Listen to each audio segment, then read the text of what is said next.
soit avec vous, frères et sœurs en Jésus.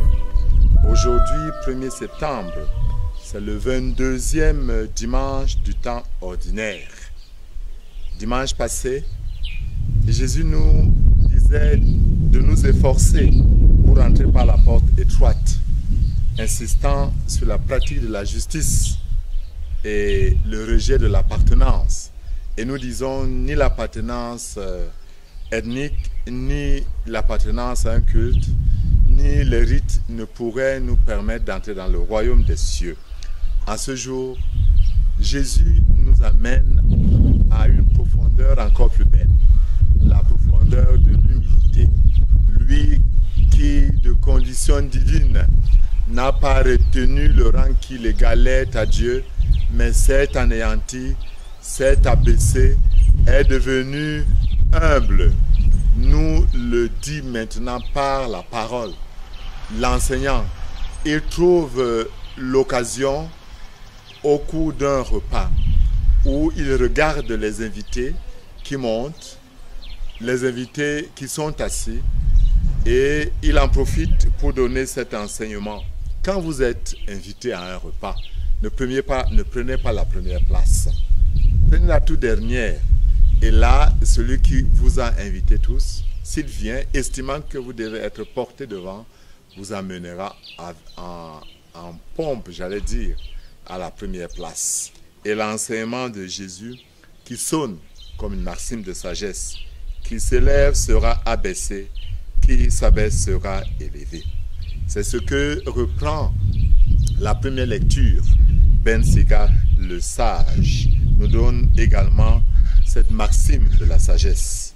Mon fils, accomplis toutes choses dans l'humilité, et tu seras aimé plus qu'un bienfaiteur. Plus tu es grand, plus il faut t'abaisser. Tu trouveras grâce devant le Seigneur. Oui, Ben Sirac, qui nous le connaissons, a une approche plutôt pessimiste, mais réaliste de la vie, nous montre ce chemin que nous découvrons tous les jours. Celui qui est humble, celui qui vit dans l'humilité, est aimé et apprécié. Le psaume 67 qui nous est proposé aujourd'hui, nous montre que Dieu est proche des justes, Dieu est proche des humbles, Dieu est proche des captifs et des faibles. Il les relève, il leur donne la grâce d'être libérés, il les soutient. Frères et sœurs en Jésus, ne l'oublions jamais.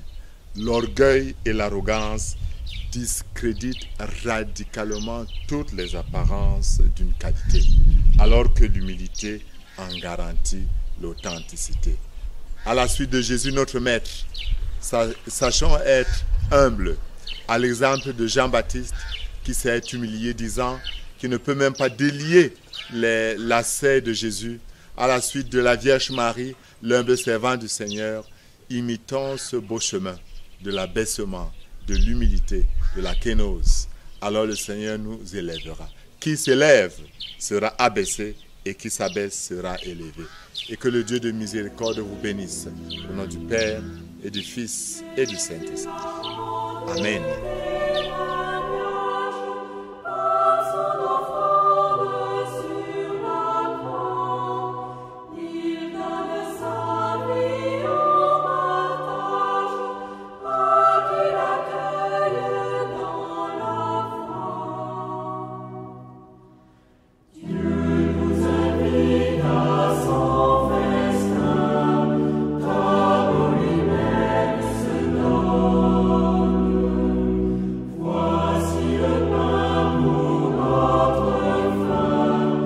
Source de